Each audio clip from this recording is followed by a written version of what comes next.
Things are starting to look a little bit dire for the Vancouver Canucks. Okay, maybe I shouldn't say starting to, but maybe this video isn't really being uploaded at the right time. Because today what I wanted to do was talk about Vancouver news in relation with the Ottawa Senators. The Sens are playing game number 5, or is it 6? No, it's game number 6 right now against Toronto, trying to extend that series to 7. Let's go, Ottawa. I want to see Toronto fumble the bag one more time. So maybe this video isn't really being uploaded at the proper time, but still, I wanted to target some of the Vancouver folks who are going to go out there and see this scoop, because this looks kind of bad. And I only say kind of, not fully bad, just kind of bad, because today we're talking about some apparent Vancouver Canucks trade talk that took place throughout the season that could paint the franchise in much more of a negative light than it already has been painted in. I don't think it's as bad as some might imply, but there is an argument to be made. So let's head over onto theprovince.com, because 2 days ago you had a video review posted by Patrick Johnston and Paul Chapman. They reviewed this dismal Canucks season in a 20-minute video. It'll be linked in the description if you want to go out there and watch this yourself. However, there was a tweet made by Canucks News Summaries. Yeah, that's right, the Vancouver Canucks News Summary guy. He went out there and posted a tweet with this video, and it says this. Patrick Johnson says on this video that around the trade deadline, the Vancouver Canucks were looking to trade Filip Chytil for Josh Norris of the Ottawa Senators. And that looks really bad when you think about it on paper. Disregard injuries, disregard health status. Just think about the Vancouver Canucks instantly trading guys away shortly after acquiring them. The top reply from Curtis Rempley says, Curtis Lazar, Andrei Kuzmenko, Daniel Sprong, Danton Heinen, Vasily Podkolzin, Vinny Desharnais, attempting to trade Lindholm and Zadorov last year. It is not talked about enough how bad of a look this is, and how much it'll deter players from wanting to come here even more. And the argument here from Rempley is that it doesn't look good for the Canucks to consistently want to trade guys after acquiring them. Andrei Kuzmenko had a season where he was great, and then he was traded the next year. Vasily Podkolzin was drafted and eventually developed, but he never really broke through, and then he got traded shortly after. Desharnais, same thing. Heinen, same thing. These guys, you could say they were even worse with Daniel Sprong because they were acquired in an offseason and then traded just months later. And Filip Chytil was a guy that Vancouver acquired in that New York Rangers JT Miller trade. So Vancouver gets Filip Chytil at the end of January. That's when the JT Miller trade was made. And then maybe a month later, beginning of March, Filip Chytil could be on his way out over to Ottawa for Josh Norris. And ultimately, we know the trade didn't go down because Norris got traded to Buffalo, and the Sens now have Dylan Cousins, and he's scoring beautiful goals against Toronto. But just hearing that, it's kind of interesting.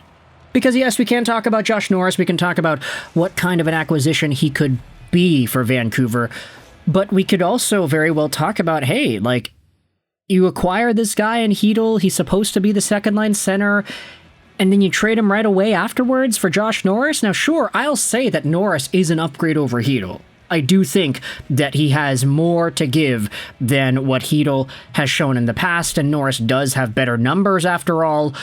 But flipping players is a lot different than flipping draft picks. Sure, it's technically the same, but it doesn't feel the same. When Vancouver trades JT Miller for a first-round pick, and they immediately trade that first for Marcus Pettersson, it's like, okay, they just kind of got rid of Miller, they got Marcus Petey in, great. But if you trade for a player like Chytil, and then you immediately trade that player away, it's like, oh, darn, this player thought for a good chunk of time, maybe like a week or 2 weeks or a month, that he would be a Vancouver Canuck, and now he's off to another team, and he's going to help out Ottawa to making the playoffs and stuff. I will say, I do like the idea of Filip Chytil in Ottawa. I think he does fit that mold as to what Travis Green wants out of his guys. Filip Chytil in Vancouver definitely did dictate pace, and he was a speedy guy before, of course, he got injured. Josh Norris, however, is more of an impact guy, I think, offensively. His goal scoring has always been a strength of his. He doesn't have that blistering speed that Filip Chytil has, but he's definitely not slow. But you could also say that there are injury concerns with Josh Norris that are kind of in the same realm as Filip Chytil has experienced over the past few years.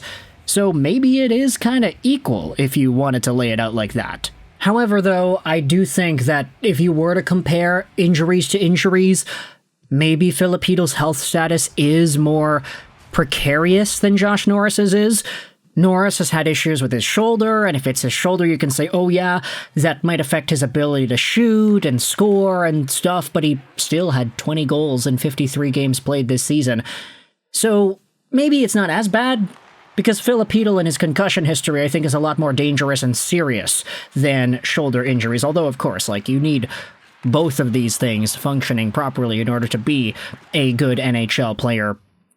It's just the goal-scoring ceiling for Norris is a lot higher than what Filip Chytil has accomplished in any other season, so there is more value to be had with Norris, and I think a lot of Canucks fans would also agree that, hey, if you're getting Norris for Chytil, you're probably upgrading there. Vancouver might not have been able to send away Chytil for Norris 1-for-1. It probably would have had to have been for some other stuff too. We know Josh Norris was included with some other assets to get Dylan Cozens, but Dylan Cozens has a lot more pedigree, and that's kind of why he went for a higher price. But anyways, I want you to let me know your thoughts in the comment section below. How do you feel about the idea of Vancouver trying to trade Filip Chytil for Josh Norris around the trade deadline earlier this year? It seems like the Ottawa Senators might not have just been willing to tango with what the Canucks were offering, but this trade, they tried, it didn't work. Failed Canucks trade, you can say?